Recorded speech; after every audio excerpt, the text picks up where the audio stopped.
All right, and we are live here on the Friday afternoon edition of the Sports Skillet live stream. Hope everyone is healthy, and safe wherever you are hunkered down and locked in, and hopefully sooner rather than later we get through this and we're back to some kind of normalcy. But wherever you are, we hope that you are happy and healthy and safe and are getting through this. I want to encourage you to follow us on our social media sites: Twitter, Instagram, Facebook, and right here on YouTube. Hit the subscribe button right there so that you don't miss any of our YouTube live streams, which are really fun, really interesting. We delve into a lot of different topics that you won't find on any other show or any other live stream. We do it right here on the Sports Skillet Radio Show. That's why we are the Skillet.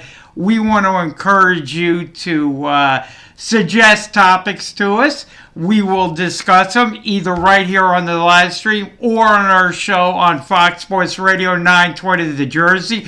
Tune in every Sunday morning at 11 a.m. If you can't get Fox Sports Radio 920 The Jersey on your terrestrial radio, then you can also go to our website, sportsskilletradio.com, click on Listen Live, or even better, download the app that's on our site. And that way you can get not only our show Sunday mornings, but all the great programming on Fox Sports Radio 920 The Jersey, such as Colin Coward and a host of other really good shows. So you want to download that app. You want to have us on every Sunday morning at 11 a.m. Because not only do we discuss some topics that are right here on the live stream, but other topics as well. You get my brother Jeff, some guests that we bring on. So you want to make sure that you go in, download the app, and also tune in every Sunday morning at 11 a.m. So you get all that great show. But we have a great live stream lined up for you. We are going to be making a call in a couple minutes to Jeff Scott. We got a lot of WWE topics to get into. As you may have found out yesterday, there was a lot of bloodletting, a lot of people let go from the WWE. We'll give you that list coming up. We also will go into the bankruptcy of the XFL and how that pertains to what's going to happen in the future. I mean, yes, they shut down, but now they have also filed for Chapter 11 bankruptcy. Lots of pro wrestling topics to get into. If you want to talk about a particular wrestler or particular topic, be it SmackDown, Raw, NXT, feel free to chime in. We will discuss it with you. Again, programming that you won't find anywhere else other than right here on the Sports Skillet live stream. You may have my brother Jeff chiming in. You may have our dad chiming in as well, as we are broadcasting from our home. Hopefully sooner rather than later we get back into the studio and we have our normal live stream going on.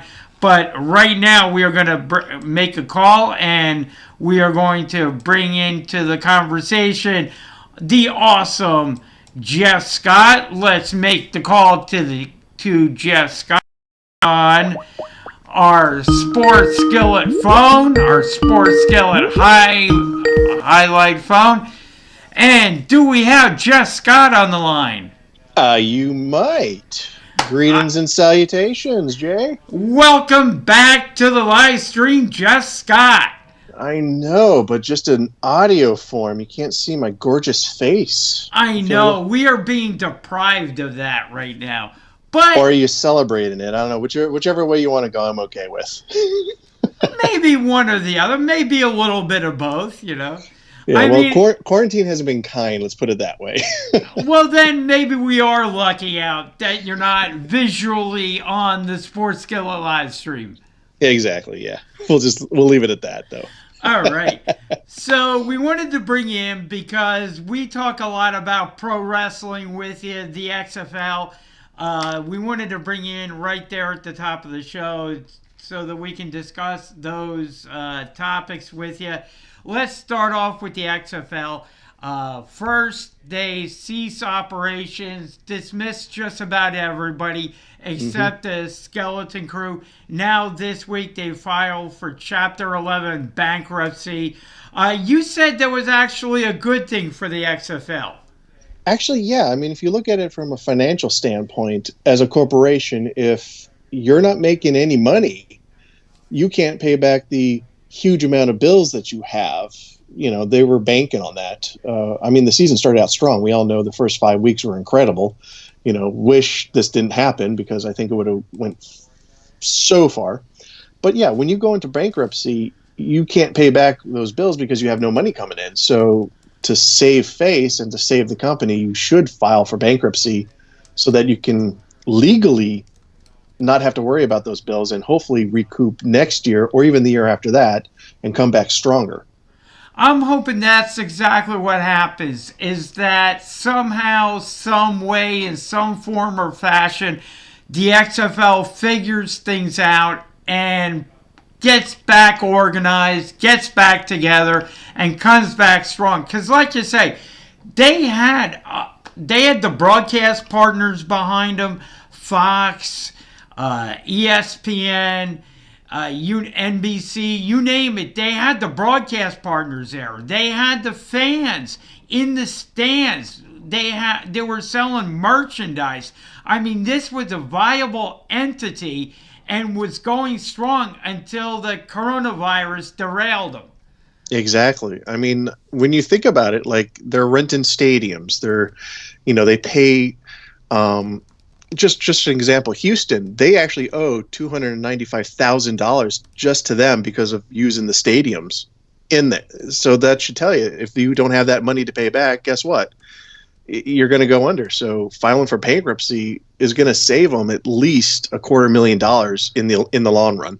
Yeah, so that could actually be everybody looks at filing for bankruptcy as a bad thing, but as you pointed out, that is actually a good thing in terms of the XFL reorganizing and hopefully coming back stronger than ever.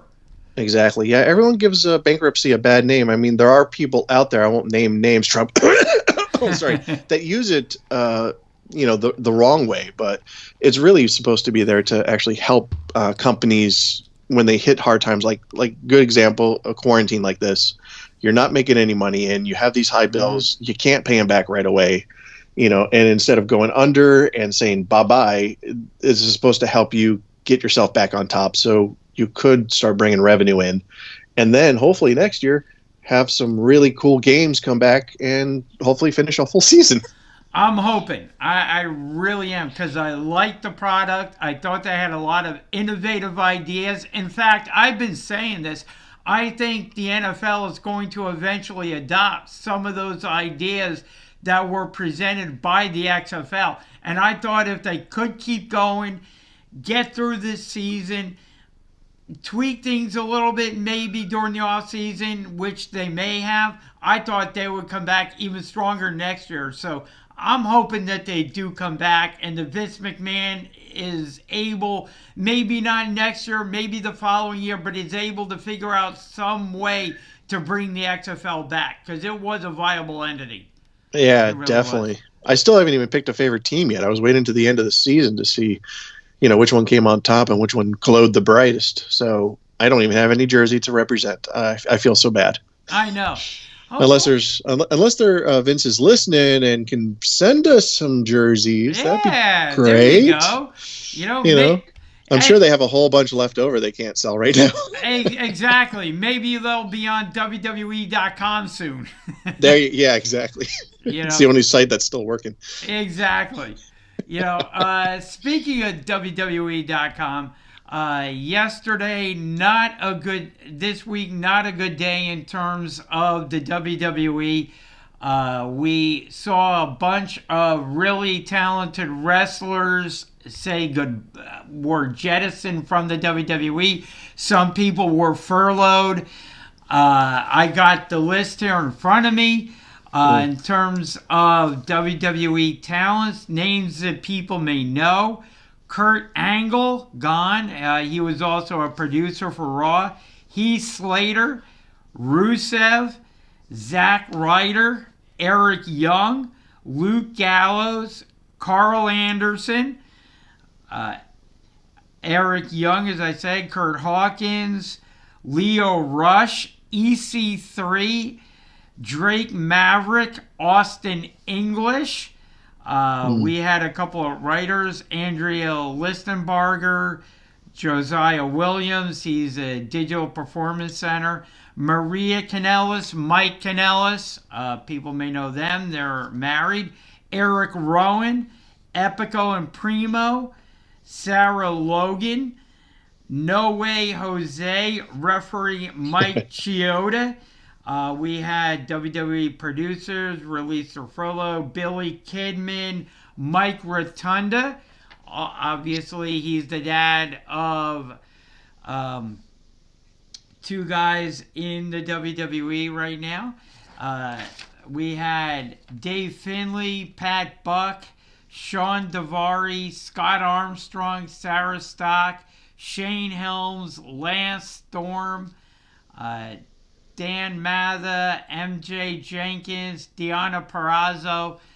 She was from NXT. Alexander Jasic, ring announcer John Quasto, interviewer Alyssa Miles, and NXT coaches Chris Guy, Serena Deeb, and Kendo Cashin. Yeah. And we also had yesterday Howard Finkel pass away. So rest in peace, Howard Finkel, an iconic WWE announcer. His attitude, his infectiousness, just from ring announcing, definitely will be missed. But our thoughts, our best wishes are with all the talent that got released yesterday. The talent that is still there, we're reaching out to them via their social media accounts, wishing them well. Obviously, they're depressed, not being able to wrestle them and all. Your thoughts about any of the talents that I mentioned that got released? Well, I mean, they're keeping the skeleton crew and actually are now considered essential. So they're going to do the live shows, which is probably a good thing. But I mean, with something like this, it's just like the XFL. You have to kind of cut corners where you can to save money. And everyone that was let go, I don't want to say that they're secondhand players, but they're, people that you don't use all the time. You want to keep your name brand people up there and just keep that going. I mean, they probably understand why they're being let go for now. It's because this is going to save basically the company $4 million during this epidemic by not having to pay them, use them a lot, and then they keep going. It helps reduce the compensation, operation status, expenses. It's sad, but this is what they have to do to keep the company going. And God forbid, like if something like the XFL happened where they had to declare bankruptcy and now we won't have WWE at all. Sure, we have AEW, but come on, they're not there yet. Yeah, and here's the thing. I saw on social media I saw some people gut reaction was, oh, these guys will be able to go to AEW or Ring of Honor or Impact. But truth be told, those companies are living under the same umbrella as just about every other company here in America, every other wrestling company as well, cutting corners, trying to stay afloat in this economy. So these guys aren't going to be able to just go to AEW or Ring of Honor or Impact right off the bat, because they got to figure things out the same way the WWE is trying to figure things out, the same way all these other restaurants and companies are trying to figure things out to stay afloat. So they could be out. And the same way, the independent federations, even below those guys, are trying to figure things out and stay afloat. They're not able to run any live shows. So they're not going to be able to go to AEW or Ring of Honor or Impact or anybody like that right off the bat. They're going to be sitting, and they have no compete clauses in their contract, so it would be at least a couple months, 90 days before they could even begin to think about going to another company. So they're going to be sitting out there for what could be quite a while before anybody is able to pick them up. Yeah, exactly. And, down the road, once WWE establishes what they're going to do with the live shows and what's going on during the epidemic, who's to say that they can't bring these guys back one at a time, little by little? Yeah, they would pay them every once in a while, but not what they normally would, and keep them on the payroll. But, we don't know what's going to happen 6 months from now or even next month. This whole thing it's scary for all businesses out there that's trying to stay afloat, Oh, no doubt about it. And, and the thing is, one of the things the WWE has is the Royal Rumble, where they bring in guys from the past, surprise wrestlers, maybe people that you haven't seen in quite a while. We saw the return of Edge this year, so there's no telling. They could bring back Carl Anderson or a Luke Gallows or Rusev or a Zack Ryder. If they're still floating around out there, they can bring them back for the Royal Rumble or something like that, where they could be a surprise entrant and that type of thing. So yeah, once the WWE gets things figured out, once they're able to do some live shows again and get their feet under them a little bit more, absolutely they could bring back some of these guys, and they all are talented. I just think the WWE wasn't able to use these guys properly to build up their characters to make them relevant. That's one of the reasons that got them released. Exactly. Yeah, because they're not, again, secondhand characters right now. They're not in the mainstream like you're saying. I mean, look at WrestleMania. The way they had to do that, it was in front of a live audience, and even then, there was not many people there doing stuff. Yeah, so that's probably where it's going. Yeah, they ran WrestleMania in front of an empty arena. The same thing that they're doing Raw, SmackDown, NXT. It was an empty arena, down at the WWE Performance Center. And, that's one of the things that happens when you're not running these live events and you're not getting the merchandise sold and the tickets sold. And exactly. And eventually it catches up with you. Yeah. You're not selling dinner, you're not, selling anything at the arena. You're just having a skeleton crew in there filming it and everything like that. You're not, not to mention the businesses around the arena too that benefit from people coming to see the shows and whatnot, and then afterwards going to grab something to eat or hit the bar, things of that nature. So those are being affected too. It's not just the WWE; it's everything around it. Like everything happens to everybody else too. Oh it's yeah, crazy. Oh yeah, absolutely. So do you think there's going to be a lot of COVID storylines happening once they come back? That's going to be really interesting, and one of the topics that we should really dive into, because that's one of the things I think the WWE has to pay attention to. The wrestling show, whether you're WWE or AEW or Ring of Honor or anything like that, that's one of the things you have to look at. But also, beyond that, you have to look at Major League Baseball, football, basketball, hockey. I mean, that's one of the things that you really have to look at, because you don't want to restart the league, have somebody come down with something, and then all of a sudden have to stop, mid-playoffs or midstream if you're baseball, a month or month and a half into the season after you restart. Somebody comes down with COVID ID, and then, and then have to stop the league, and then you're done basically. So I do think there's going to be a lot of that type of thing that goes into figuring out when these leagues restart themselves. Yeah. Well, I think it's easier with the WWE because you have only two guys in the ring and maybe a skeleton crew of camera people. So you don't have that much interaction. Whereas when you have a league or baseball, football, whatever, you have all these players there and then you have all these people on the field. So, something like this pandemic would spread easily with something like that as opposed to just two guys in a ring, after they've been cleared, hopefully. Oh, yeah.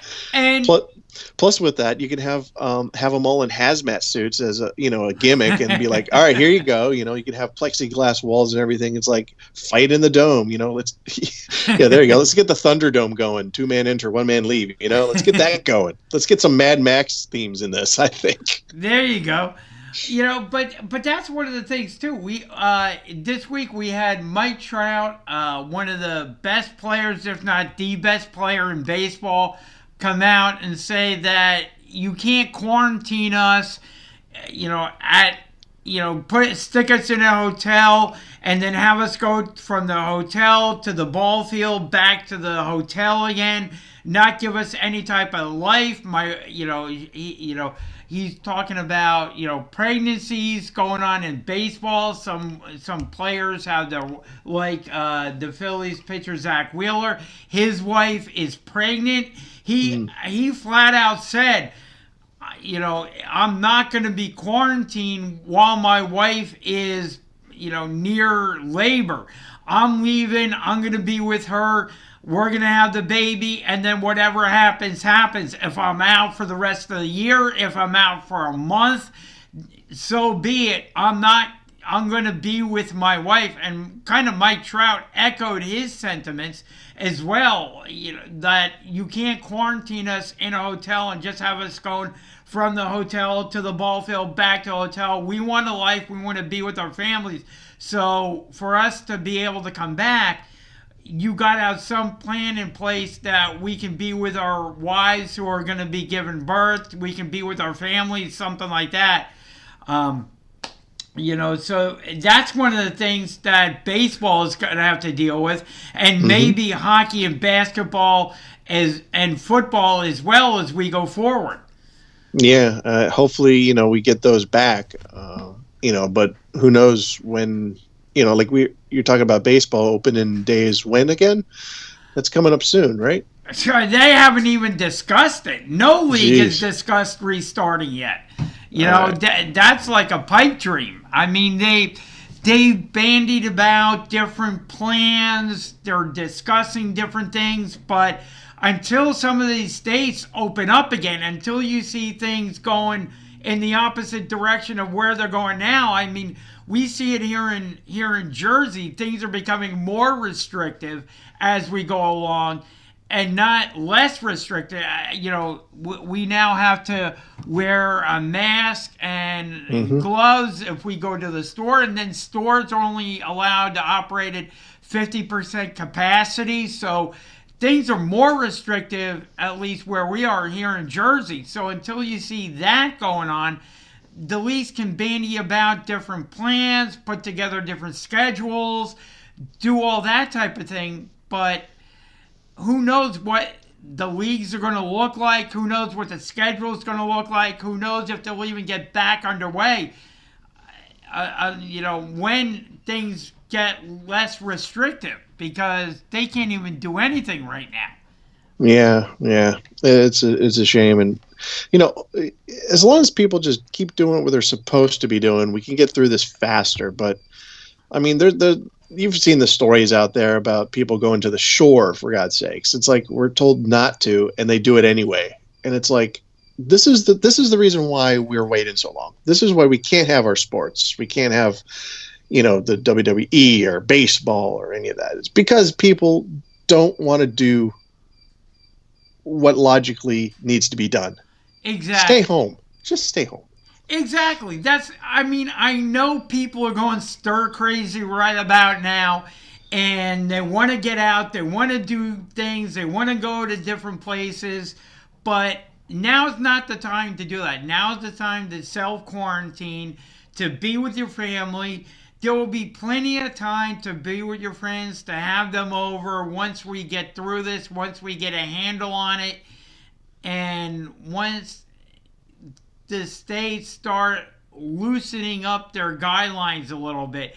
But what I worry about too is once states start loosening their guidelines just a little bit, that all of a sudden it's going to be like a floodgate, and it's like, okay, hair, you can go get your hair cut again, and then all of a sudden, Bombarded. Barber shops and any place that cuts hair is going to have to stay open 24/7 because people are going to just rush out there. Or like malls can open up again and people are just gonna, it's gonna be like Christmas and people are just gonna pack the mall parking lots again. And that's what, instead of being safe and doing it in little bitty increments and doing that, people are just gonna rush out there and not take the precautions that they need to continue to take, and then all of a sudden the virus spreads again like wildfire.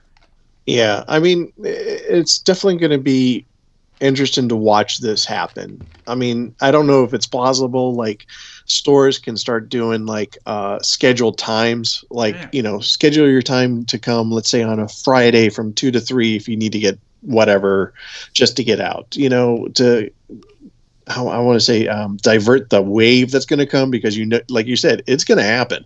Oh, yeah. My wife is a cosmetologist, so she cuts hair. She's looking forward to having plenty to do, but is scared that she's going to have plenty to do. You know what I mean? Oh, yeah. No doubt of it. She may get overtime, as a matter of fact, Yeah, truthfully, I don't know why they didn't push the Floby to bring that back, because I think that would have been a good time right now. I think people need the Floby back. Oh, there you go. Absolutely. People are starting to cut their own. I mean, that's one of the things. I got my COVID Corona beard going here. I got, some, my NHL playoff beard. That's one of the things I miss about sports, is the playoff beards that are going on. But I got my Corona beard going now. People are coming on. You're seeing now, different. Let me make sure I heard you right, Jay. You said Corona beard, right? Not beer? Corona beard. Yes, beard. With a D. Yep. I've been doing it wrong the whole time then. Oops. Yeah. Well, there's plenty of Corona going around. Think about it. Oh, yeah. I got some over here, too. Got my limes and everything. Yep, there you go.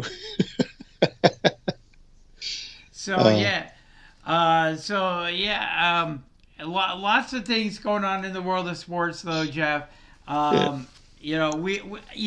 one of the things I wanted to talk about with you as well. We had Dak Prescott and Zeke Elliott throwing a dinner party for one of their friends at Dak Prescott's house. He seems to be acting out more and more on social media, doing things that would be against his character in previous years. Going into this offseason, you never heard about Dak Prescott acting out. In fact, he's been the model of consistency. He's been very low-key. He's not been getting into any trouble. Then all of a sudden, he goes into, before the start of last season, he goes and tries to work out a contract with the Joneses, with the Dallas Cowboys, was not able to get that extension. Then we get into this self-quarantine. And what have you been seeing on Dak Prescott's social media? You've seen him having workouts, being shoulder to shoulder with different players. You've seen him now with Zeke Elliott at his house throwing a dinner party. He says it was less than 10 people. Everybody and their brother is saying it was 30 or more that were over his house. Who knows exactly? only the people that were there know exactly how many people were in attendance. I got to think it was over 10. You saw this spread that was put out there via social media. He's acting, he's about the only Cowboy that has not been paid yet. The Joneses, Jerry Jones has paid everybody except Dak Prescott. He got Dak Prescott in under the franchise tag, which is, I don't know, high 20s to $30 million, give or take. So it's a 1-year contract. Dak hasn't signed it yet, so he's not officially a member of the Dallas Cowboys. Dak has said he's not participating in these virtual OTAs to try and learn the system that Mike McCarthy is, and the verbiage that Mike McCarthy is installing this year. That's going to set them back.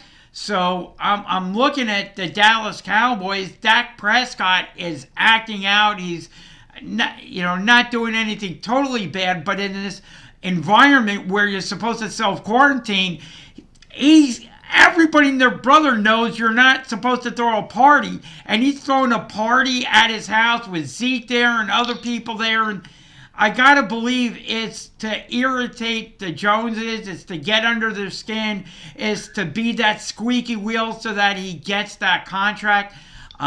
It's going to be interesting. I want people to tune into the show Sunday morning. We had great comments from the coach Shane McGowan on this very subject. So tune in Sunday morning at 11 a.m. But I got to believe that, this was one of the ways that Dak is using to get under the skin of the Cowboys, to be that squeaky wheel and to say, I'm going to be a pain in your butt until you give me that contract extension. What do you think?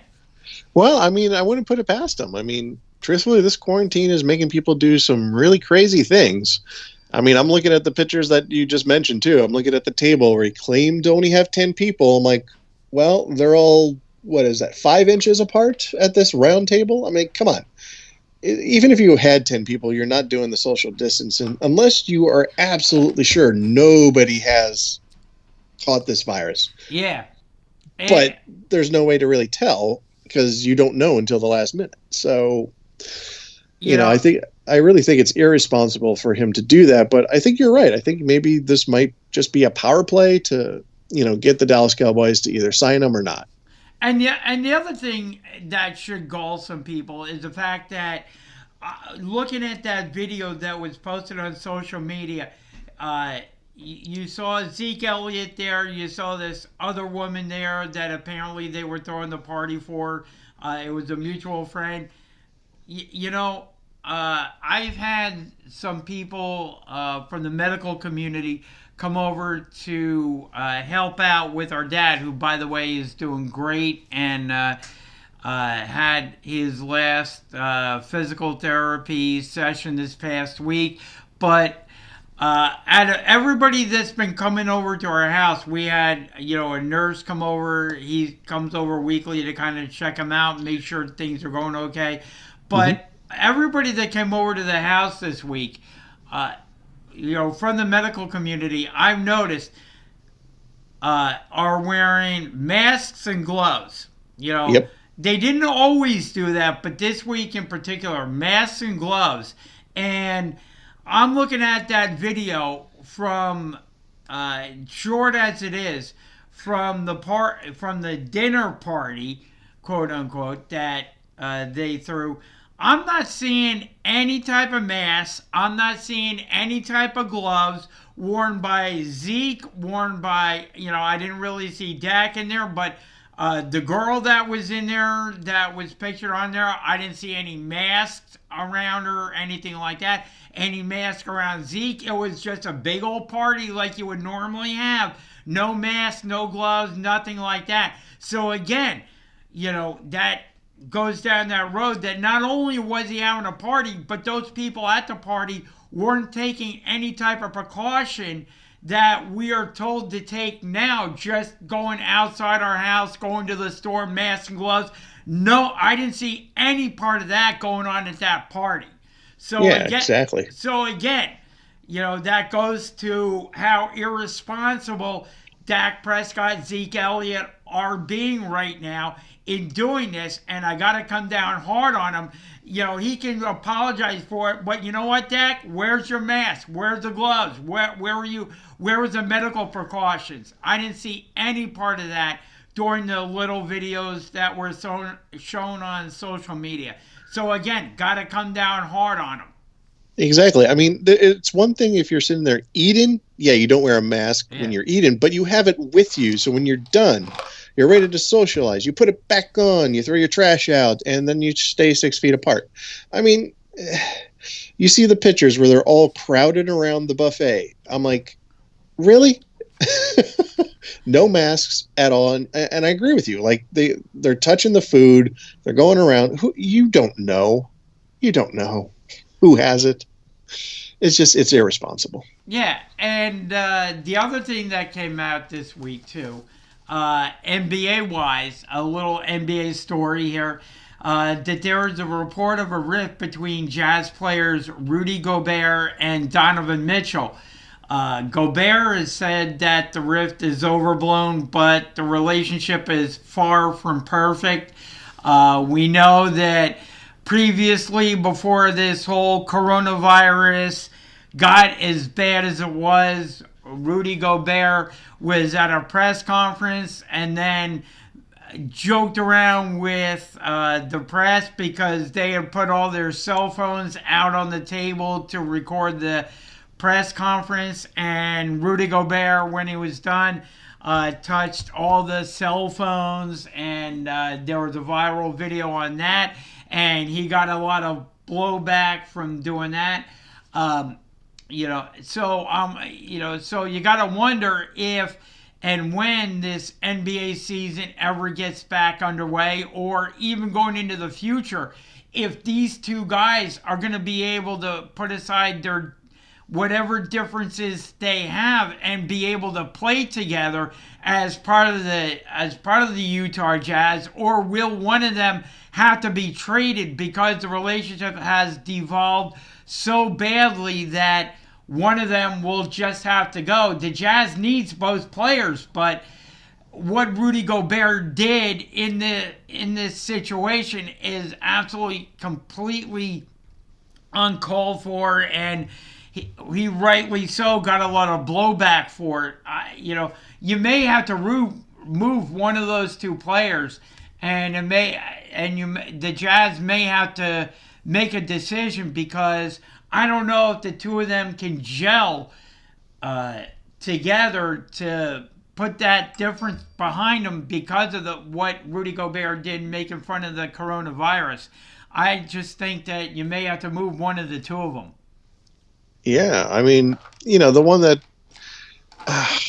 see, when you said like he went around and touched cell phones, it's like, was this before or after he was tested negative? Like, supposedly, because if it was.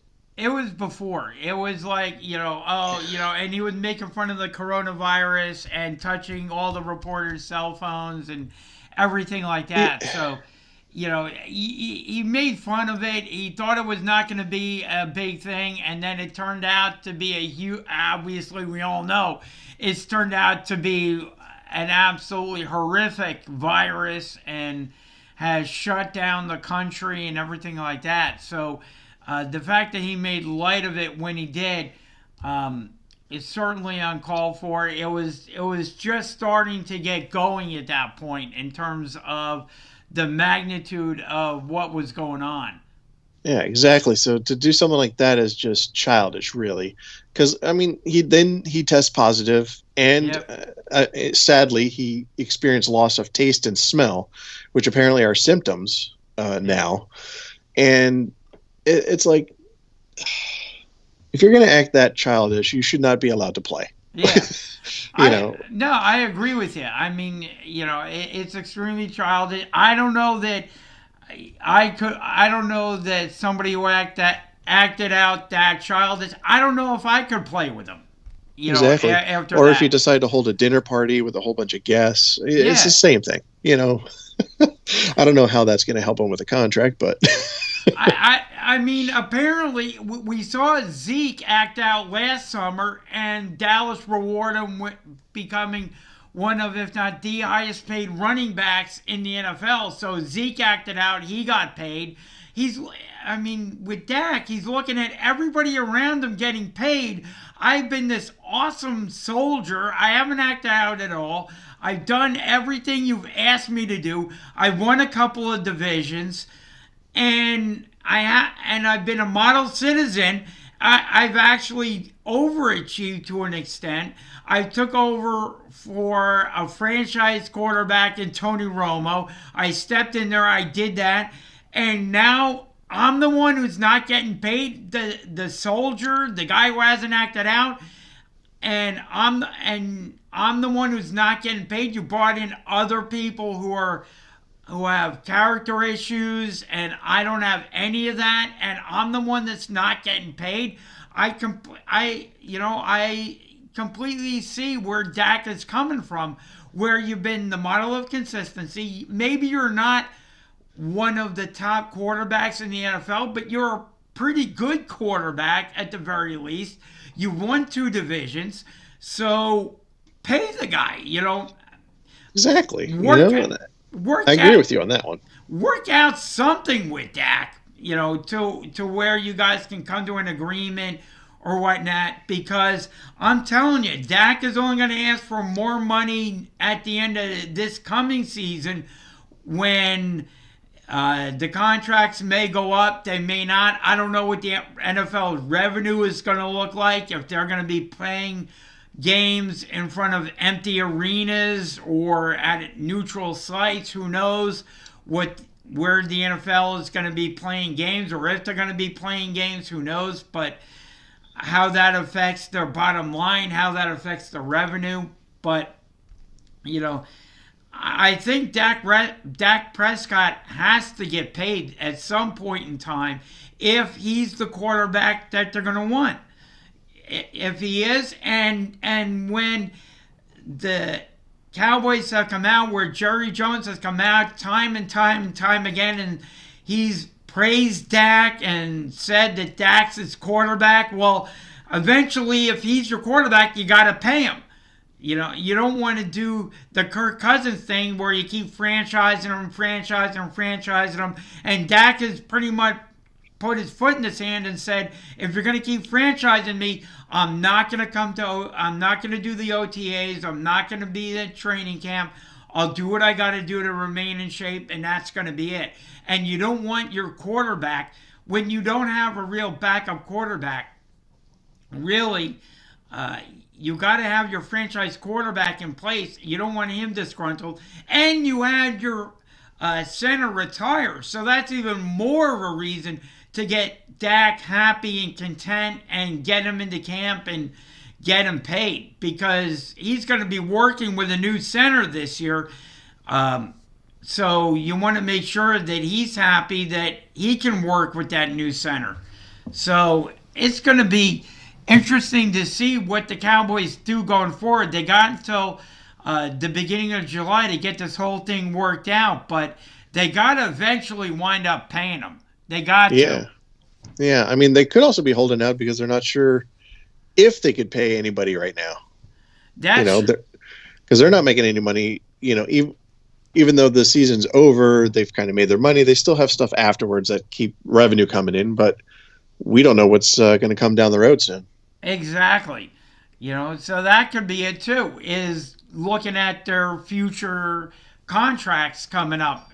We can pay you X amount of money this year, but what is our revenue stream going to be looking like next year or the following year if we can't play in front of fans and have the season ticket holders there? Are we going to have to give them refunds or refund X amount of dollars, or what's going on with there? That's one of the things that I think sports are currently grappling with, is that if we play in a neutral site and we don't play in front of our fans, what are we going to do with our season ticket holder base? What are we going to do with the people that have already purchased tickets and we're not going to be playing in front of them?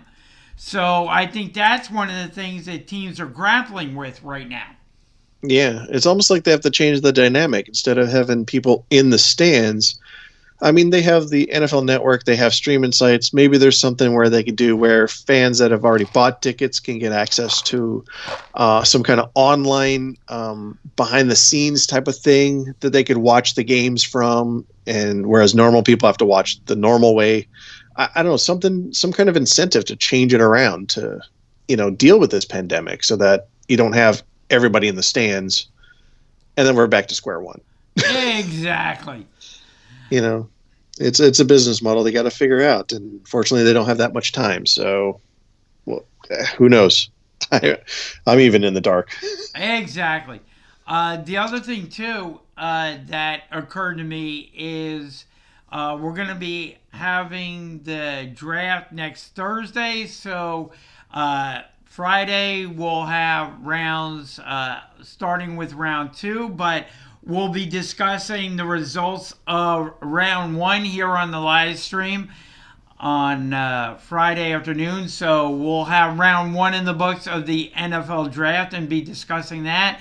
But one of the things that has come up to me that I think will be incumbent upon teams is to have a very good backup quarterback in place heading into this coming season. I think it's going to be extremely, extremely important, and I'll tell you why.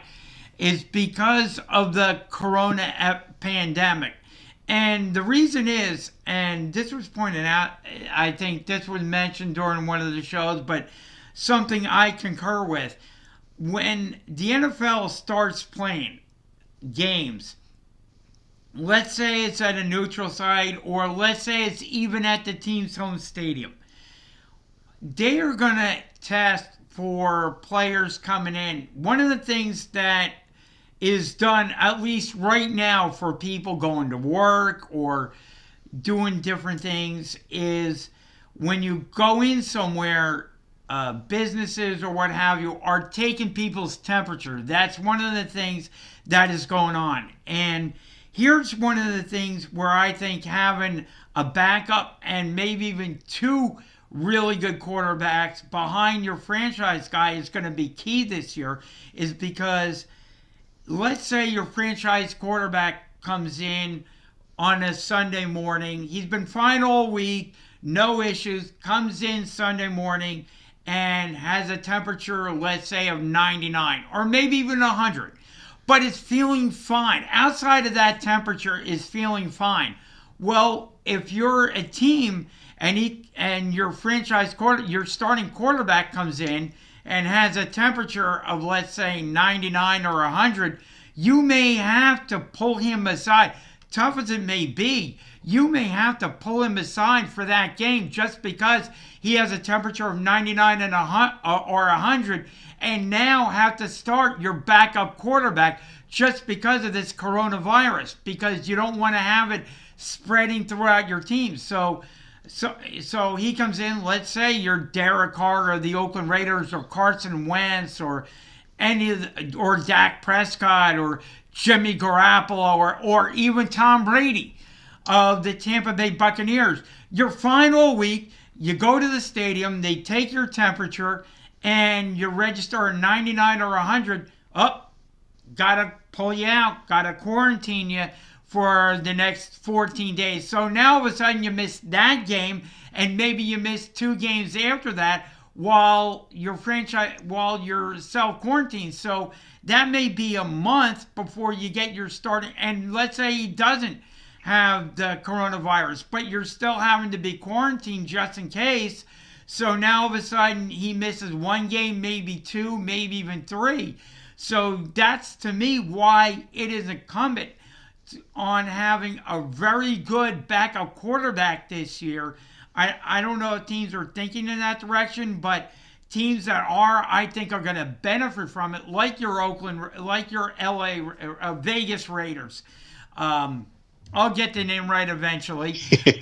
Well, they'll probably change it by then. Exactly. But that's one of the things where, you see Joe Flacco's still out there, Cam Newton's still out there. some of these really good quarterbacks are still out there. I think once we get through the draft, teams get their quarterback. I think it would be incumbent upon them to bring in one of those guys just to be a veteran guy to have on the roster in case Carson Wentz goes down and you have to pull him from the game unexpectedly because he registered a temperature of 100, doesn't have the coronavirus, maybe can come back a week or two later. But to get through those 2 weeks, you may want a very good backup on your roster. You don't want to have to bench a Dak Prescott or a Tom Brady or anybody, Jimmy Garoppolo or anybody like that, and go to a young, inexperienced quarterback, that may or may not be good, and have it cost you a playoff spot because he registered a high temperature. And that's one of the things I think GMs are going to have to wrestle with and should be looking at right now. And if I'm a fan of a team, I want that team to go out and make sure that they have 3 really good quarterbacks on their roster just in case something like this happens. Exactly. It's just, yeah. And like you're saying, it's, like even if 2, I mean, it's a worst case scenario, 2 come in, high temperature, can't play. Well, if you don't have that third one, like you're saying, then what are you going to do? Cancel practice? Not going to play the game? No. It's going to cause a whole bunch of issues. No, I mean, you're going to play the game, but you could be playing it with your backup quarterback or your backup tight end. I mean, that's where I think for this year in particular, teams are going to be hyper vigilant about taking temperatures, about pulling guys if they show any kind of symptoms, because you can't have them around the team until they are completely clear, no temperature, no signs of coronavirus. So that's going to be key. The teams that have the best infrastructure in place in terms of the coaching staff, in terms of the players, that if a player registers a temperature or shows any signs of this coronavirus, that they can have somebody else step in there and play for them. I mean, that's one of the things I think is going to hurt teams or help some teams in some games. I mean, we've never seen anything like this before, and I think teams are going to be hyper vigilant once they get back to playing. And like I said, teams with the best quarterback situation that maybe already have the same coaching staff from last year, that may have a lot of their returning players from last year, that maybe do not have to have a lot of players involved in OTAs and go over terminology and different things. You always want that, but teams that have that infrastructure already in place from last year, I think that's what can kill the NFC East, because every team outside of the Eagles have a new coaching staff, are going over new plays, new verbiage, are getting things in place, and are going to have to adjust to things on the fly that last year they didn't have to adjust to. I think, especially in the NFC East, that gives the Eagles a huge, monumental advantage over the other teams. Definitely, yeah. Yeah. But I'm going to let you go, Jeff. We enjoyed having you back on the show. And we'll look forward to talking to you next week on the Sports Skillet live stream. All right. Thanks a lot, Jay. It was fun. Stay safe out there, everybody, and hope to talk to you guys soon. Absolutely. Stay safe, and all the best to Meg and your family and her family. All right. And tell Jeff and your father I said hi, and take it easy. All right. You too, Jeff. Have a great weekend. You too now. Bye-bye. Right, bye-bye. And, of course, that was Jeff Scott. He creates all the graphics that we normally have right here on the Sports Skillet live stream. Does a fantastic job. So hopefully sooner rather than later we'll be back in the studio having Jeff create all those awesome graphics for us. And make the live stream even better than what it is now. Jeff does an awesome job with that, and I can't thank Jeff for always being there for us during this coronavirus pandemic and helping us out. Jeff, thank you so much for always being there. You are a valued member of the team, and we really do appreciate it. So again, that was Jeff Scott. Right now, we're going to take a brief commercial break, and we'll be back with the Sports Skillet live stream after this. You're listening to the Sports Skillet Radio Show, cooking up all the hot takes. Jump in and join us at 609-919-9200. Download our app at sportsskilletradio.com. Find us on Twitter, Facebook, Instagram, and YouTube by searching for Sports Skillet. And remember to show us some love. Like, follow, and share.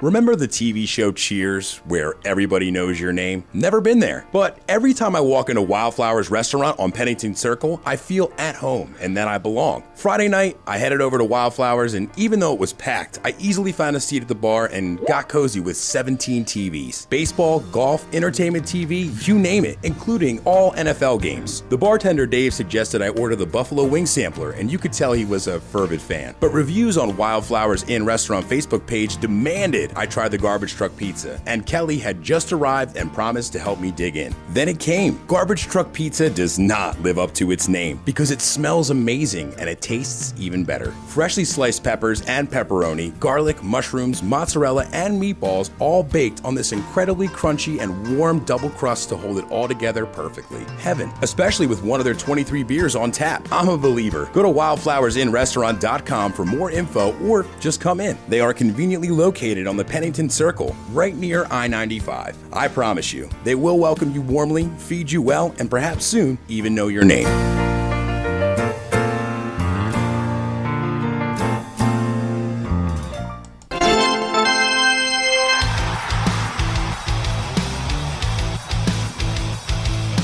You're listening to the Sports Skillet Radio Show, cooking up all the hot takes. Jump in and join us at 609-919-9200. Download our app at sportsskilletradio.com. Find us on Twitter, Facebook, Instagram, and YouTube by searching for Sports Skillet. And remember to show us some love. Make sure you like, follow, and share.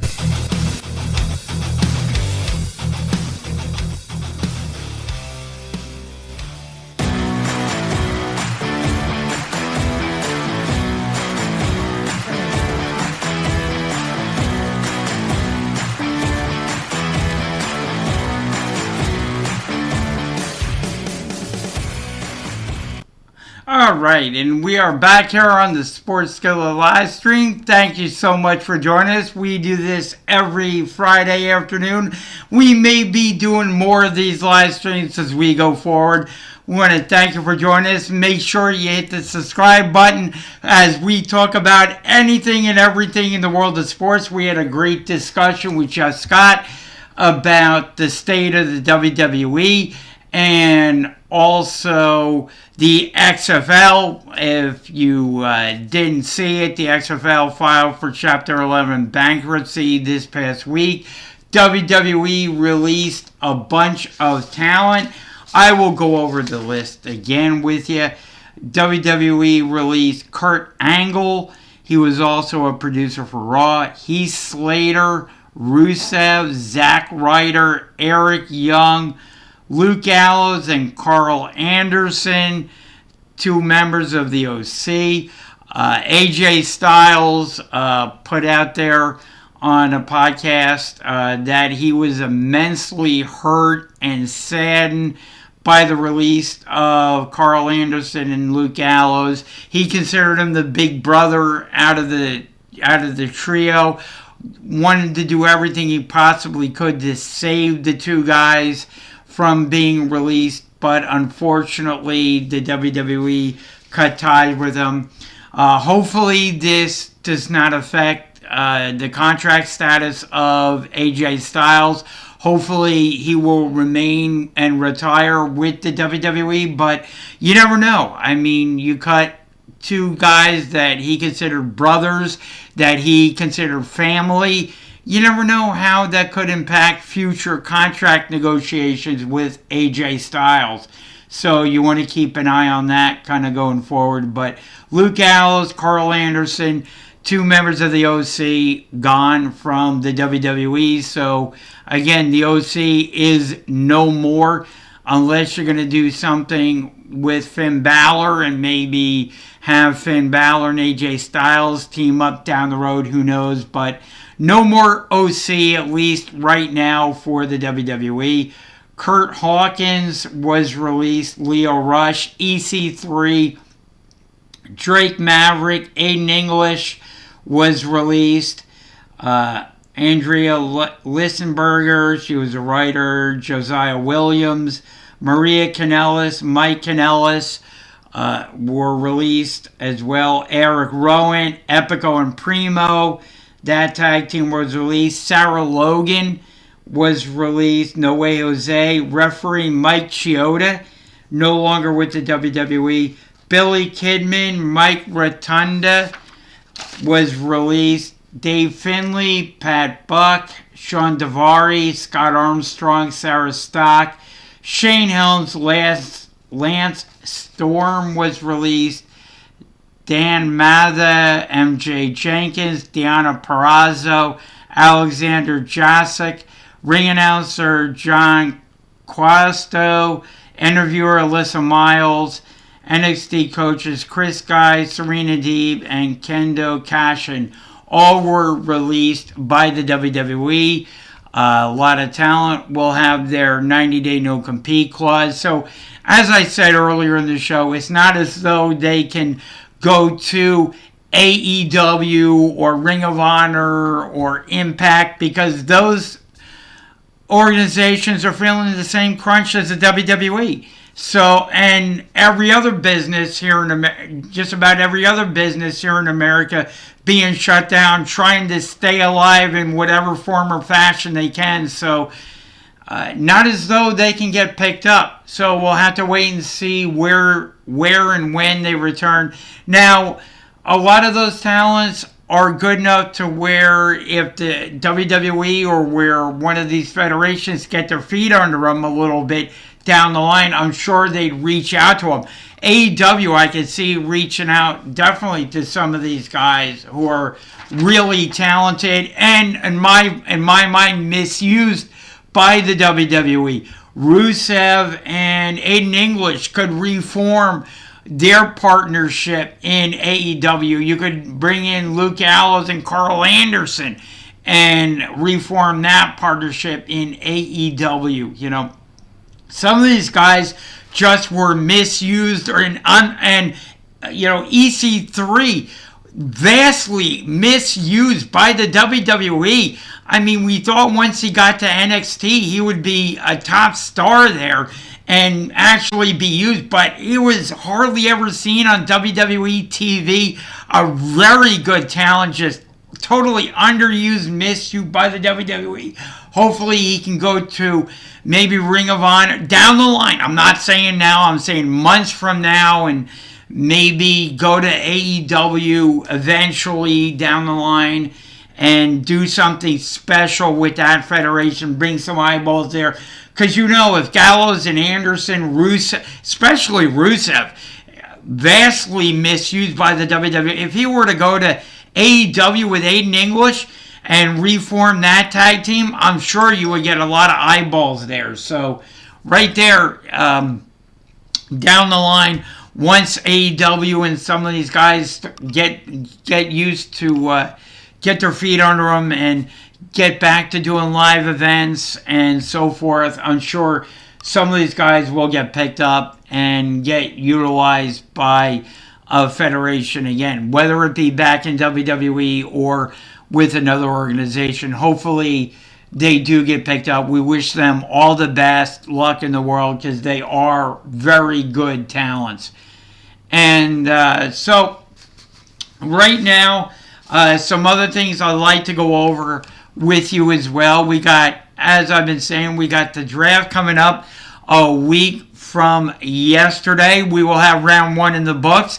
So on this live stream, you want to make sure you tune in next Friday because we will be going over round 1 and I will be giving my opinions. I may have Jeff on. I may have my dad on. May have other guests on as well. So you want to make sure you tune in next Friday as we go over round 1 of the draft. And in your opinions, feel free to chime in on our social media sites, either right here on our YouTube channel or Twitter, Instagram, Facebook, and let us know what you thought of round 1 and what you're anticipating for round 2, and that'll all take place next Friday afternoon. But for now, what we can do is anticipate what's going to be going down, who's going to be drafted where, and we may do more live streams coming up this week as we dive into that and have some really talented guests on to give us their input on the draft. Right now, I want to go over, I'm a big Eagles fan, so want to go over some of the things that we've been hearing. Apparently, what came out this week, just came out recently, you can see it on NBC Sports Philadelphia, was that Denzel Mims has been contacted quite often by the Philadelphia Eagles. He's a guy that the Eagles could be talking to. He said he was, according to John Marks and Ike Reese on 94 WIP, said that he's talked to the Eagles quite a bit. He's a guy that the Eagles could be targeting in the draft next Thursday.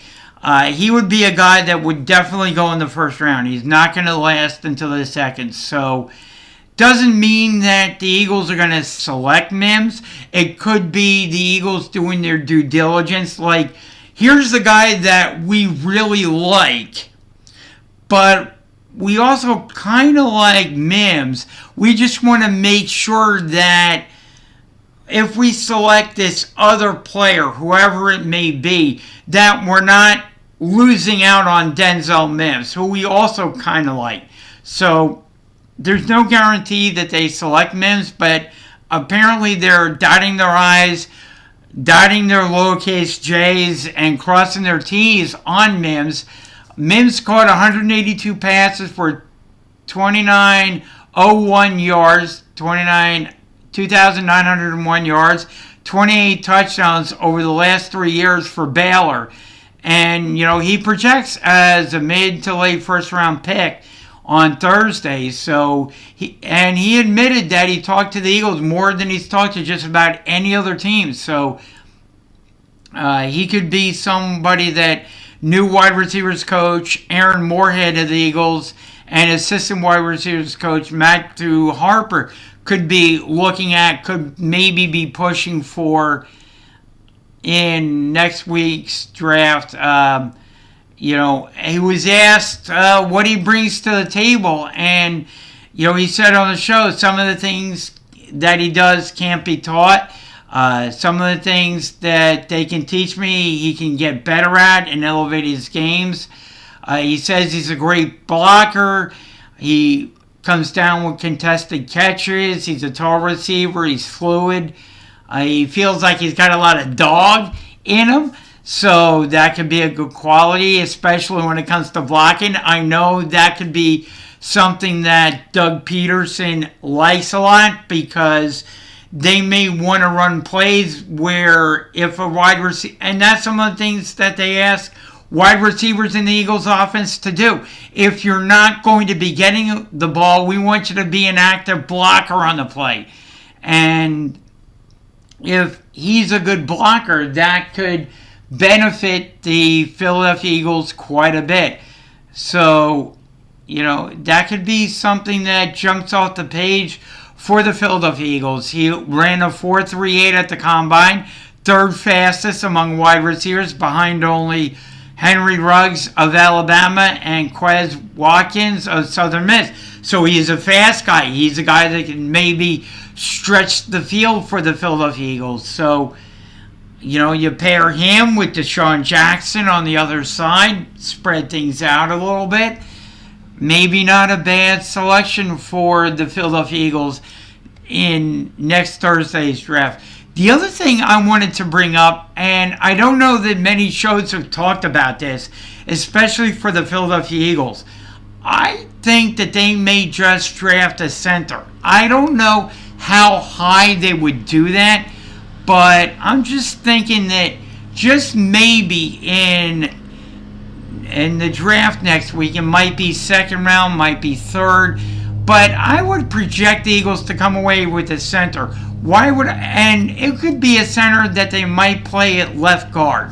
Why do I say this? It's because more and more we're hearing about center Jason Kelce's retirement. Believe me, Eagles fans, it's going to be depressing for me when Jason Kelce retires. It will hurt me quite a bit. You've had a lot of really good leaders come through the Eagles locker room in recent years. Jason Peters among them, Malcolm Jenkins, Brent Selleck, a bunch of really good players, really good individuals, really good team leaders, and Jason Kelce makes all the calls on the Eagles offensive line. And if you look at what they did last year, they drafted a center to learn from Andre Dillard, to learn from Jason Peters, sit behind him for a year, maybe come in if Jason Peters had to come out for a game or had to come out for a half a game or a few plays, have Andre Dillard go in there and fill in for Jason Peters. I think more and more we've been hearing, we heard it a little bit last season, Jason Kelce comes back. Now I even saw a blurb pop up that I believe was on the NFL Network I'm talking about Thursday night, that said Jason Kelce is returning for this season. The fact that it had to be put on the NFL Network, maybe it was a slow news day, but the fact that they put that up means that it was so newsworthy that it was worth their time in putting him up on the ticker. And that leads me to believe that one of these seasons are coming. Not going to be this season, but maybe next year, maybe the following year, Jason Kelce decides to retire. And then you want to have somebody good to step in for him. And if you're following the model that they did last year, Jason Kelce is such a good guy, such a good team leader, makes all the calls. If I were the Philadelphia Eagles, I would want to have a player that was primarily a center, but maybe for this season I could play him at guard, at one of the two guard positions to fill in there, and just have him playing there, filling in for the guard position. Maybe at the center if Kelce had to come out for whatever reason. Maybe ran a temperature for a particular week and couldn't play in the game. Again, watch that going forward. So if Kelce had to come out or one of the guards had to come out, maybe this center could fill in at one of the guard positions.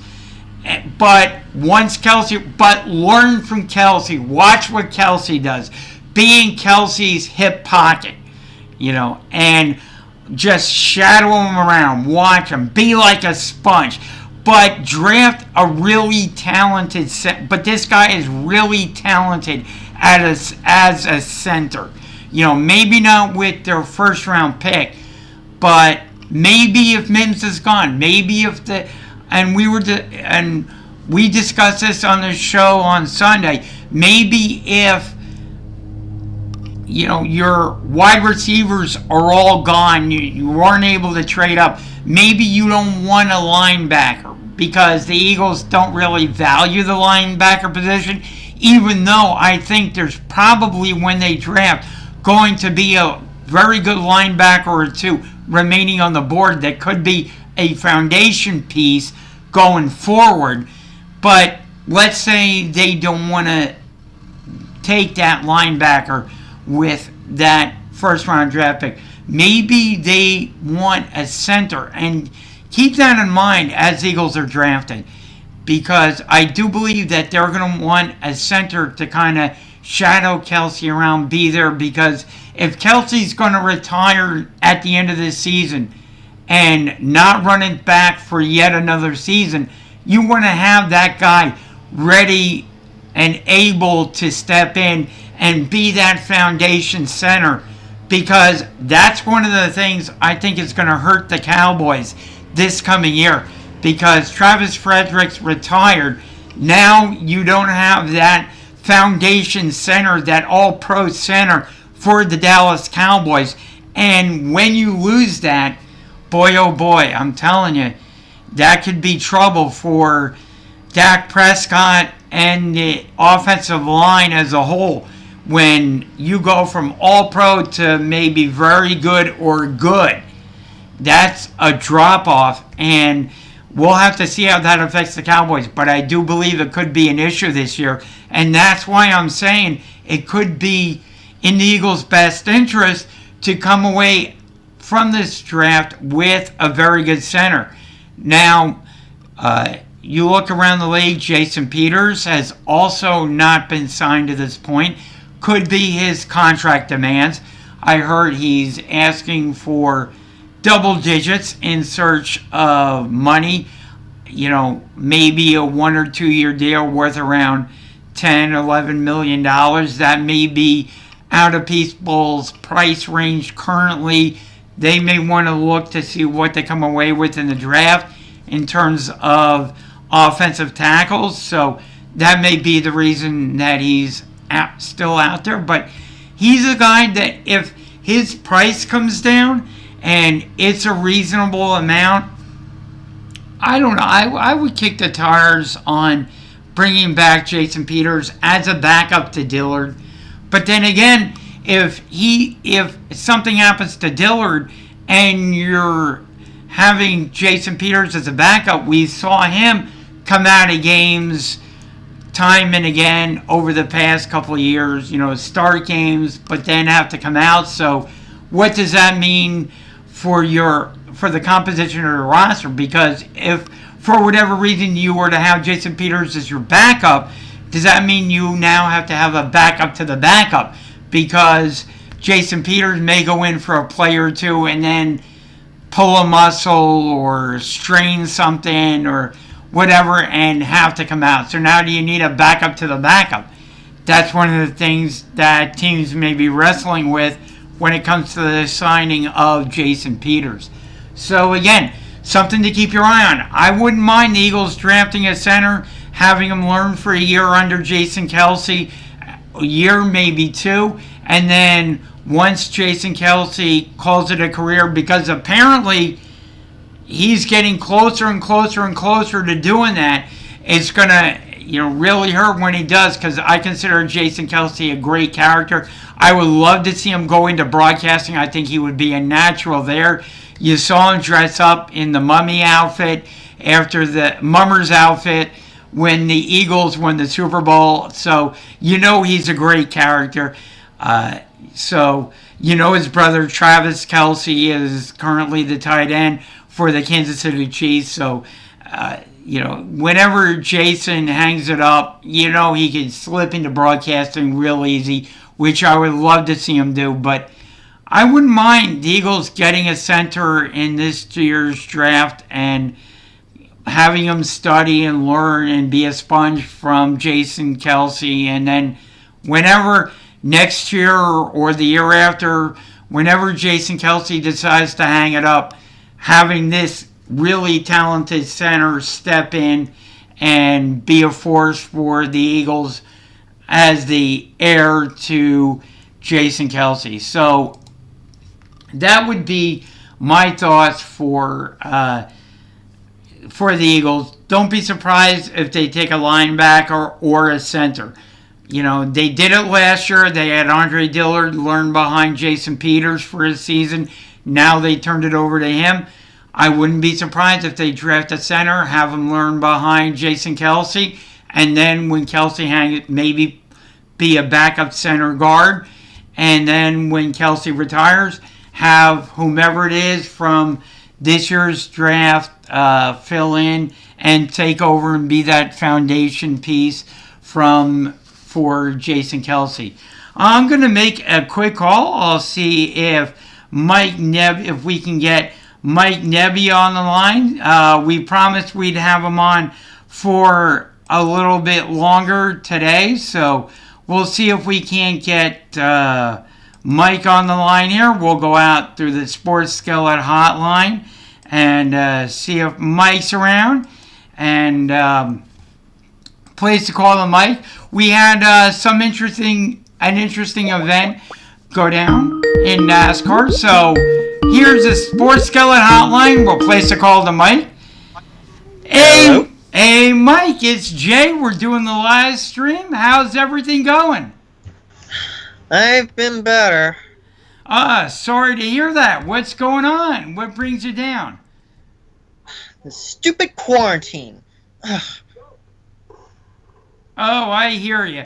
Quarantine is getting to everybody. I can't wait for things to finally start opening up, and we can go to the park or we can do some different things, get our hair cut. I can't wait for some businesses to at least marginally open up, but that doesn't seem to be in the cards for at least the next couple of weeks. They're saying schools may open on May the 15th, but I'm not sure about that.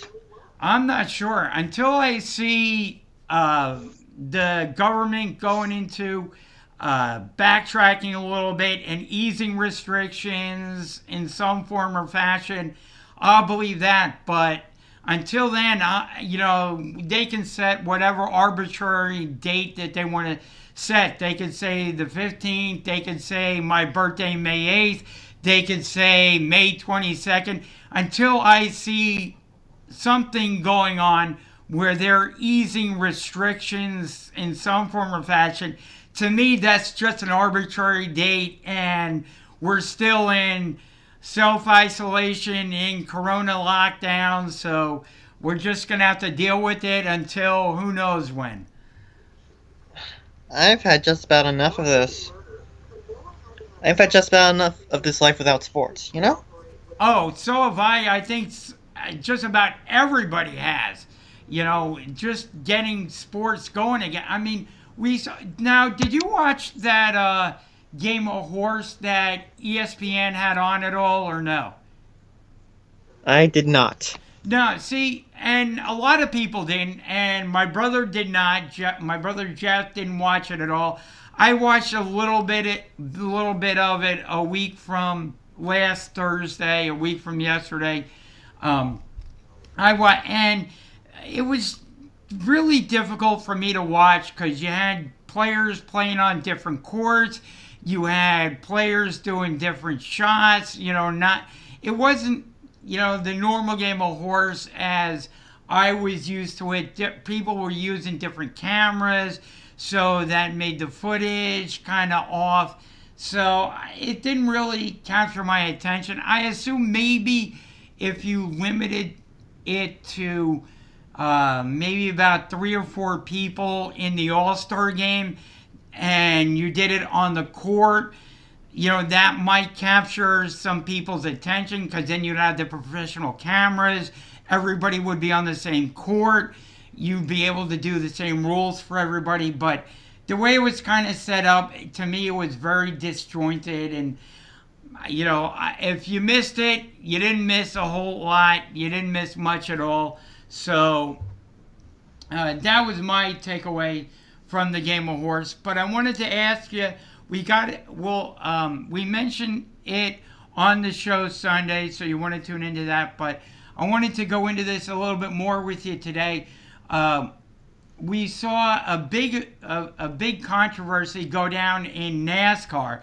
So for anybody that hasn't been paying attention, could you go over that big event that went down in NASCAR that affected not only one racer, but maybe all of NASCAR going forward?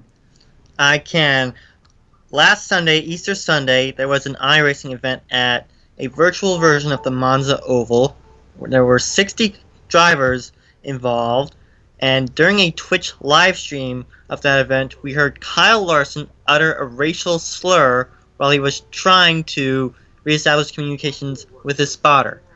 Well, the NASCAR world heard it, and all blank broke loose. First, Chip Ganassi Racing suspends him. Then NASCAR suspends him. Then the next day, sponsors started pulling out. First McDonald's, then Chevrolet, then Credit One Bank, then the Clover platform by financial services company Fiserv, and this forced Chip Ganassi's hand to fire Kyle Larson. Wow. So, Ganassi had no choice once sponsors started pulling out. Oh yeah, Coca-Cola pulled out of Kyle Larson too.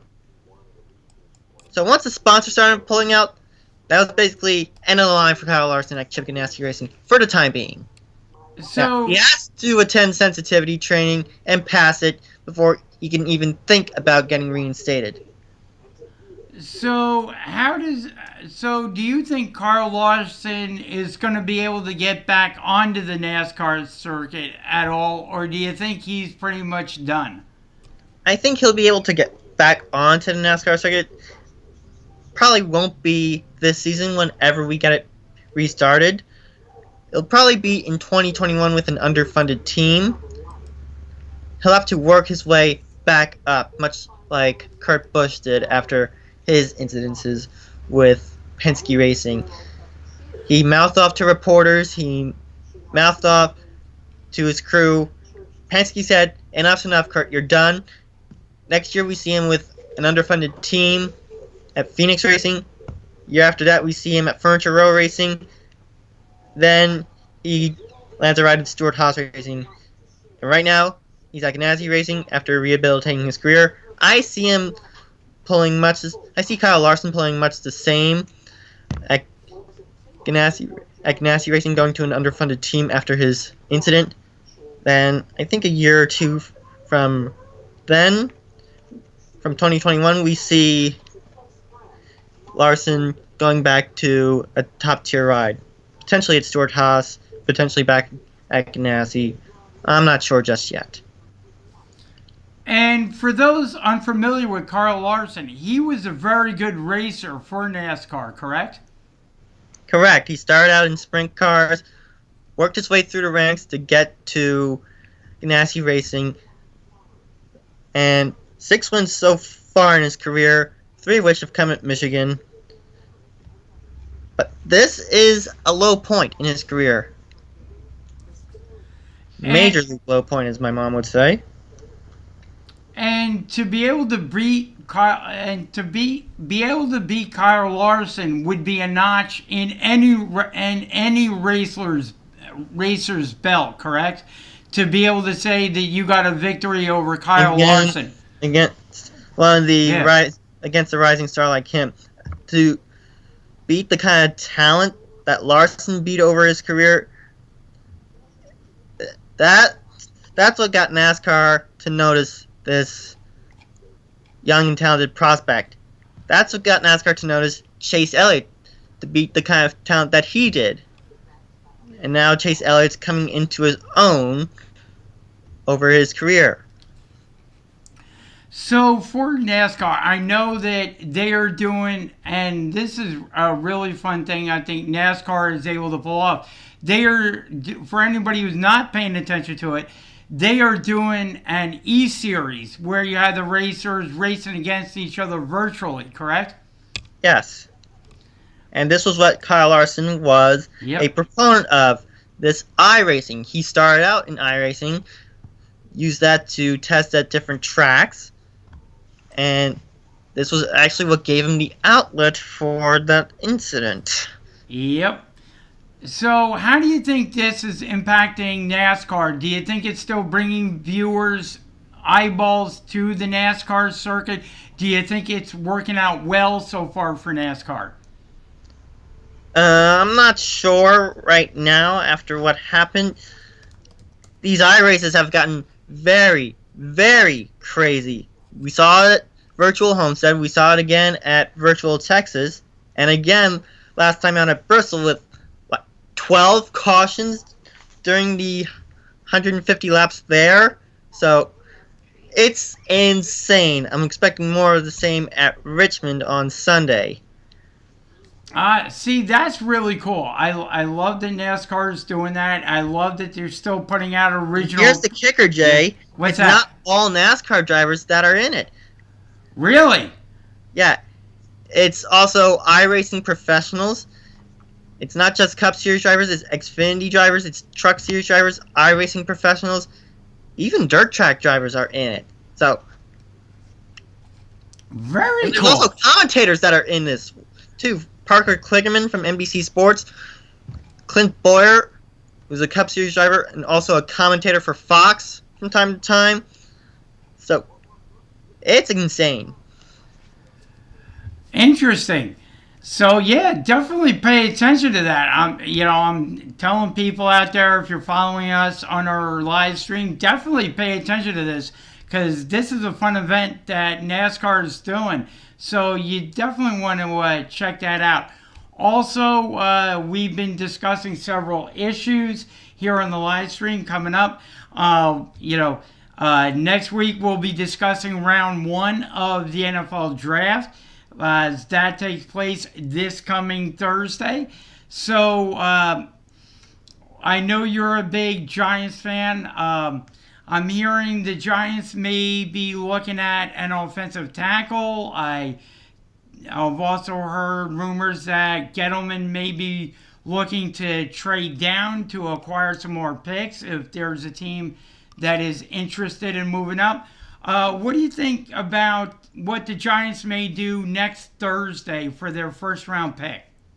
I don't see them trading out of 4. I see them getting either an offensive tackle or defensive end. I think Chase Young goes off the board at 2. So I see them leaning more towards offensive tackle to protect Daniel Jones. That's where Jones went wrong. He didn't have the offensive line to protect him to make his throws. So that's where they need to improve on to have Jones be a successful quarterback. They need to improve on the offensive line. They need to improve on the defense to make the stops they need in those late game pressure situations. I see them going defense either in round 1 or on Friday in round 2 and 3 if they go offensive line. Yeah, because you're going to need to, in this division where you're a defensive-minded head coach for the Washington Redskins, where you have a defensive coach in Jim Schwartz with the Philadelphia Eagles who likes to get after the quarterback and make the quarterback uncomfortable with his defensive line. You're going to need somebody, if you're the Giants, to protect Daniel Jones. And like you said, that could be one of the reasons why Daniel Jones didn't have as successful a season as maybe he could have last season, is because he was getting pressured. You get a rock-solid offensive tackle to anchor that offensive line for the Giants, a guy that they could leave there for the next, maybe 10-plus years, at least for the next 5, 6, 7 years. You're going to need that if you're the Giants, and that may be the way the Giants end up going. Because I think they have a pretty good wide receiver core as it is. Not too bad. So I think going offensive tackle might be the way to go for the New York Giants. Yeah, I think an offensive tackle, offensive lineman, I think that's the way they'll go in round 1. Round 2, I see them focusing more on the defense.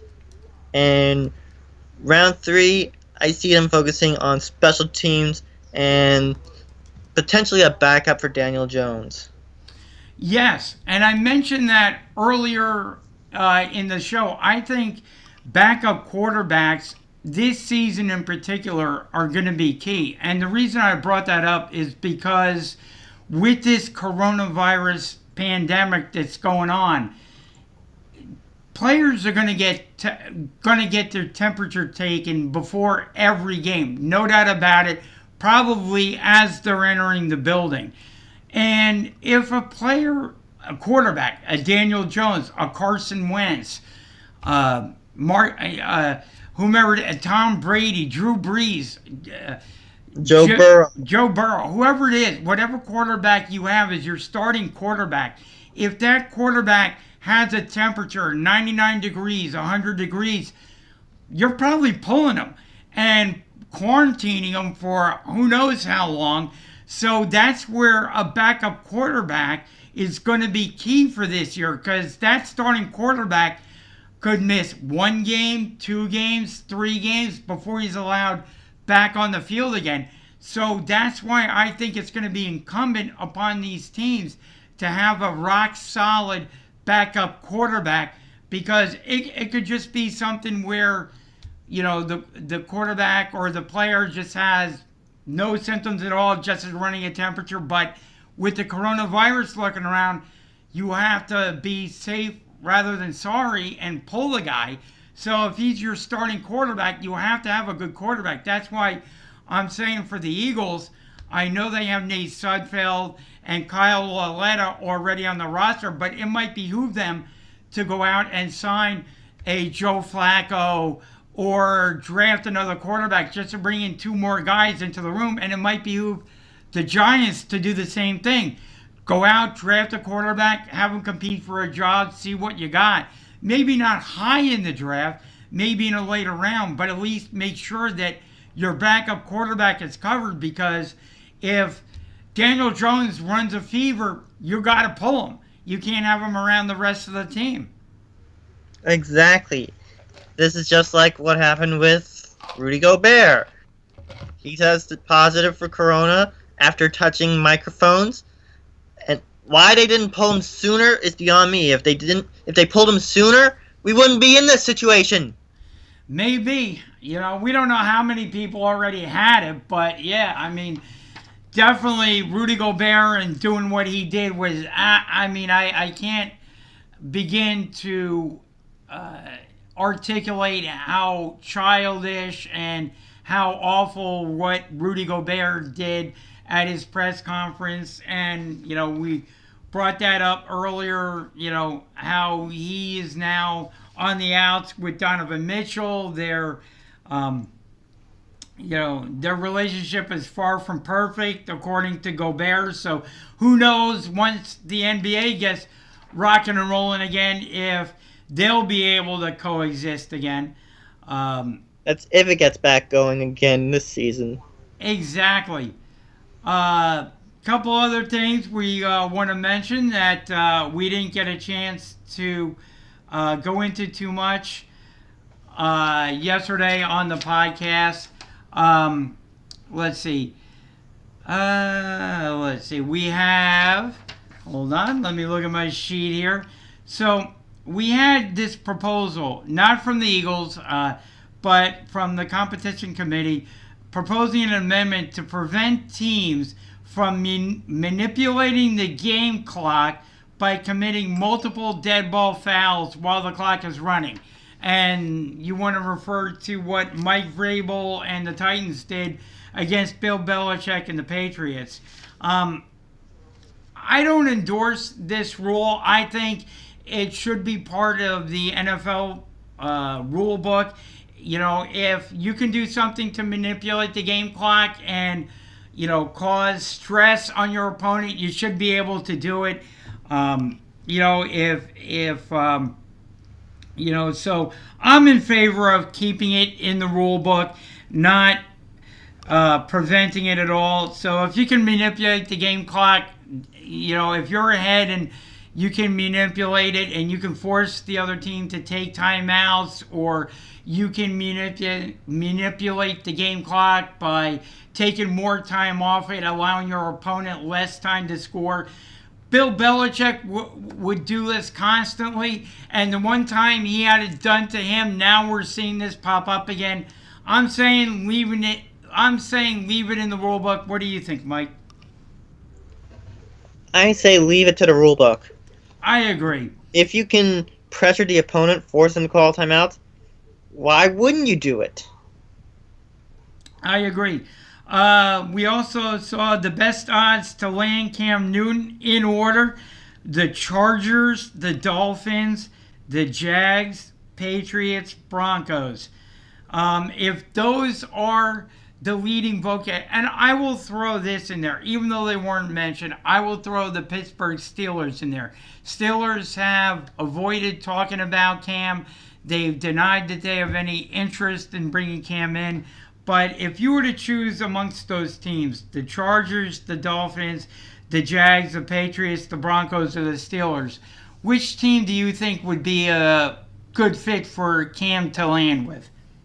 I'm thinking Chargers.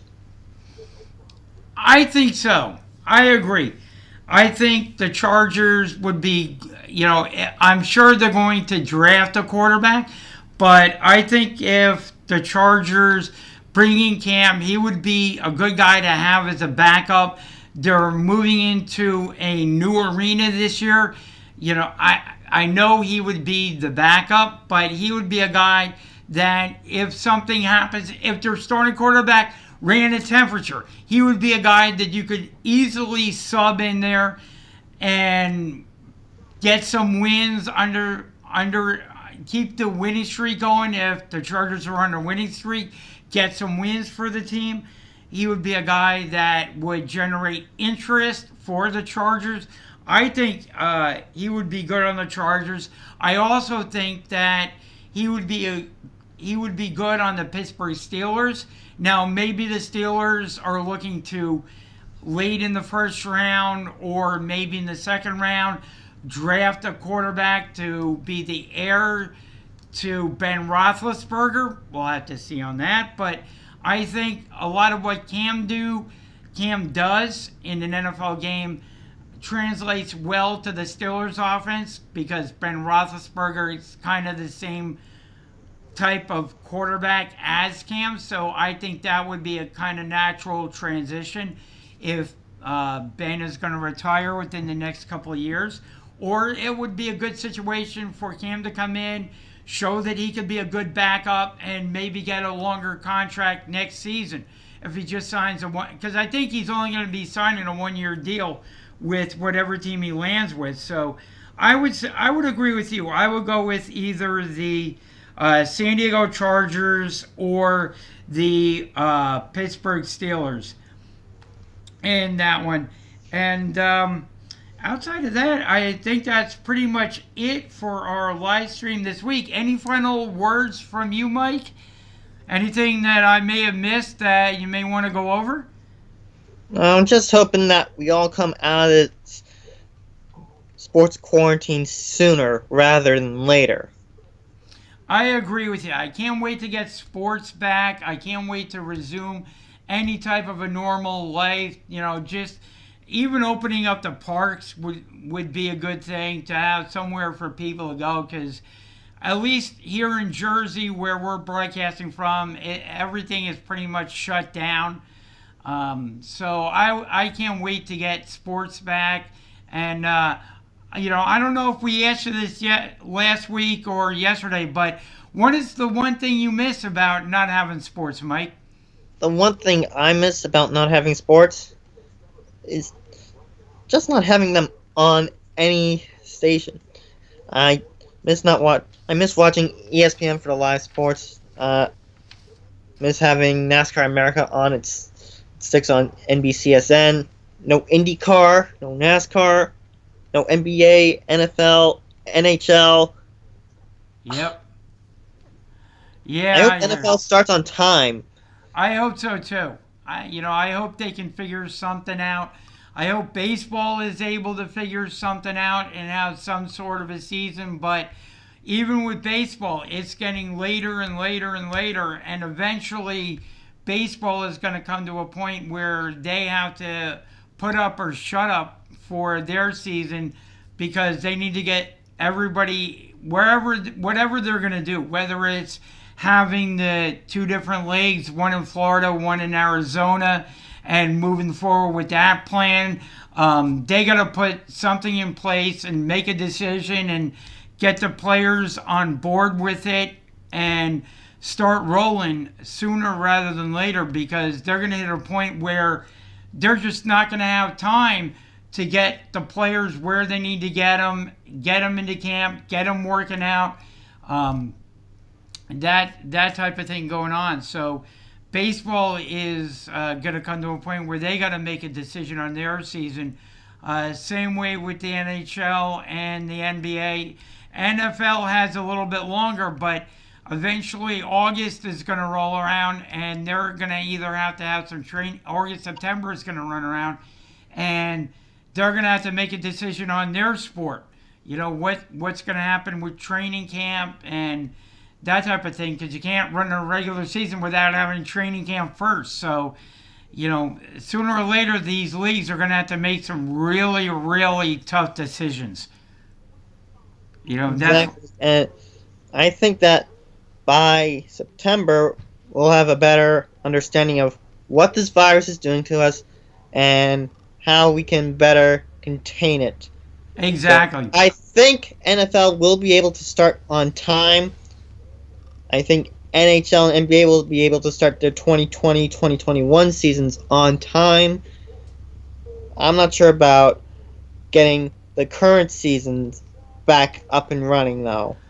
Yeah, I'm with you. That's why I'm not making, you know, any predictions. I can say I hope that happens, but, you know, the only thing I know is that here in this area, New York, New Jersey, Pennsylvania, everybody's all hunkered down, sheltering in place, you know, And they're getting tired of it. Yeah, self-quarantining themselves, and hopefully this ends sooner rather than later. Especially New York, because they're used to gathering in big crowds. They have a lot of big events coming up. So they're getting sick and tired of being stuck at home when they could be having these big events like the Pride March, these big concerts that they have, the NYC Marathon in November, the Thanksgiving Day Parade in November, Rockefeller tree lighting in December, and of course my favorite, New Year's Eve in Times Square. There you go. Leads to my favorite holiday special, too. That's right. And, you know, and the other thing you wonder is once things start relaxing a little bit, once you're able to really start maneuvering around, stores are able to operate at 100% capacity again, different businesses start opening up again, and we start getting back to things that we used to like and enjoy. You wonder what life is going to be like on the other side. Are people still going to be wearing masks and gloves when they go to the store? Are, you know, when fans are allowed back inside of stadiums and arenas, you know, are people going to go back, or are people going to be hesitant about going back and sitting in the stands in arenas and stadiums? Are people going to be wearing masks to stadiums and arenas? You know, what's going to be the protocol there? Are you going to have to get your temperature taken as you, you know, are you going to, you know, we saw what happened after 9/11 and the protocols that have been put in place. You know, now when you go into an event, you know, you're wanded or you have to go through a medical detector. Well, you know, if the stadiums open up, are the security associates at those gates going to also be taking your temperature as you walk in there? You know, have these little thermometers that, you know, they rub across your forehead. Are they going to be taking your temperature? And then if your temperature, registers 99 or above, you're denied entrance to whatever you're going to. You know, I mean, that is certainly might have to be on the table to provide some sort of comfort and safety to people attending the event.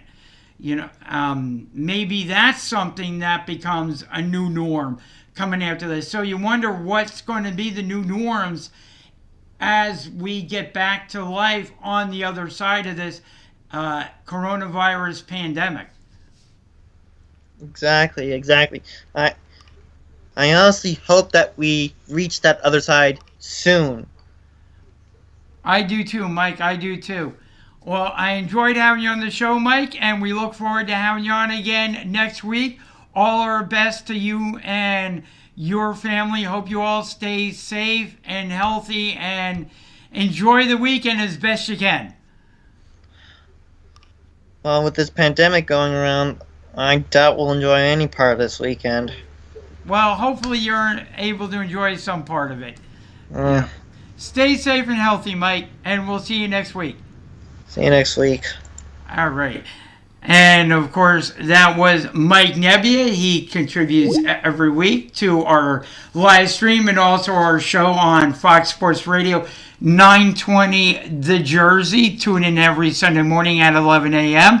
And, again, we want to encourage you to like, follow, and share, and subscribe here to our YouTube channel because we want to make sure you don't miss any of our great content that we have here doing our live streams and the great content that we have on our website, sportsskilletradio.com. So you want to make sure you go there as well for that great content. One thing, as I close out the show, I wanted to make sure I got to this week. What came out over the past day or so was an NTSB report on Royce Halladay accident. We know that Roy Halladay was killed in a unfortunate plane accident. So there was an NTSB report that Roy had some drugs in his system. Brandy Halladay issued a statement. I'll read her statement. Yesterday's NTSB report on Roy's accident was painful for our family as it has caused us to relive the worst day of our lives. Brandy Halladay wrote in a statement distributed by the Phillies, "It has reinforced what I have previously stated, that no one is perfect. Most families struggle in some capacity, and ours was no exception.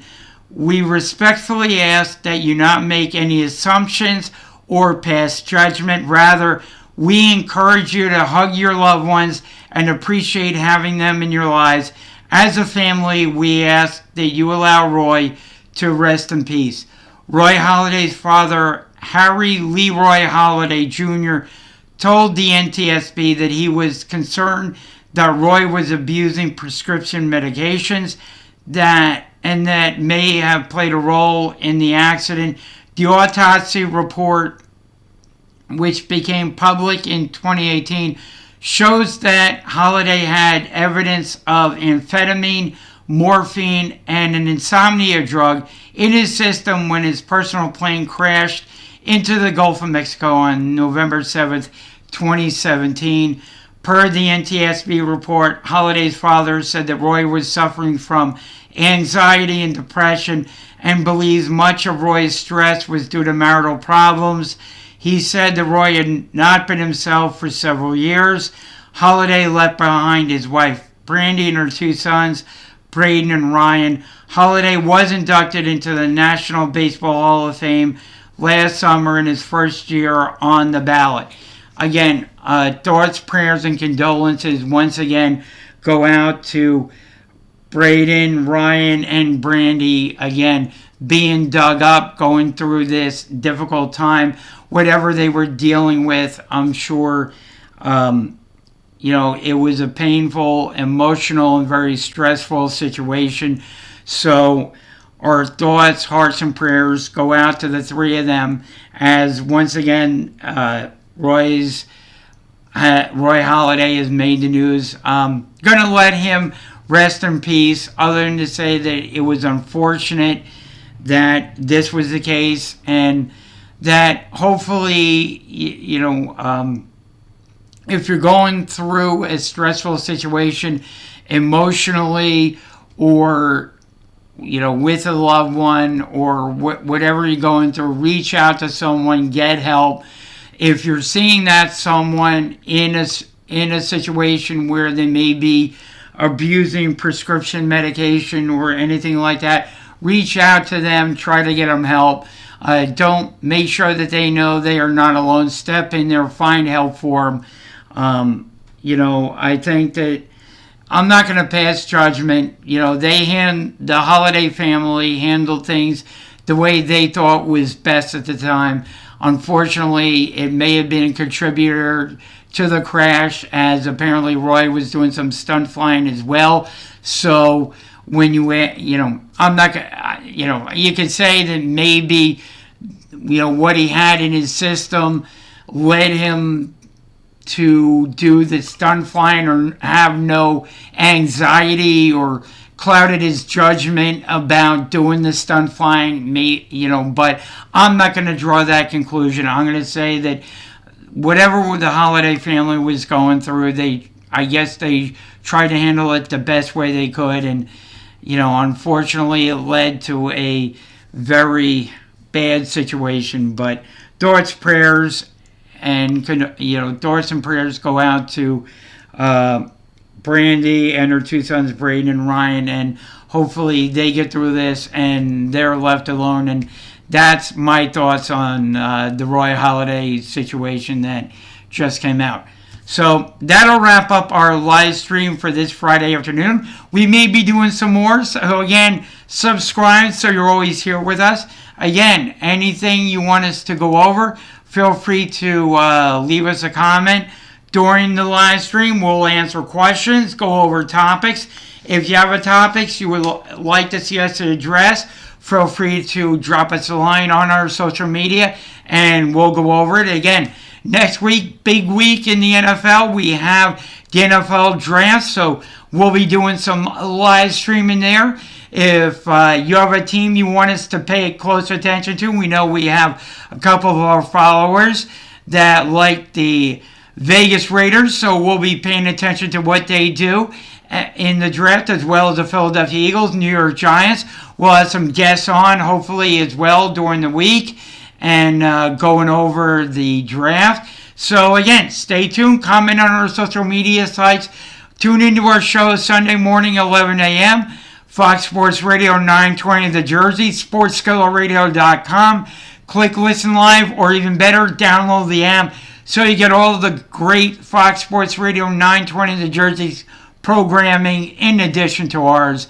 Sunday morning, 11 a.m., right here every Friday afternoon. Thank you for joining us. We appreciate it. Until we see you again on the live stream, have a great weekend. Hopefully you're able to do something that brings you some enjoyment. And stay safe, stay healthy, but most importantly, stay sequestered. Stay with your family in your house so that we can get through this. The sooner we all sequester in place and do that, the sooner we can get through this, the sooner it'll hit their apex and we can get back to whatever it is on the other side. Thanks so much. Have a great weekend, and we'll see you on the next live stream.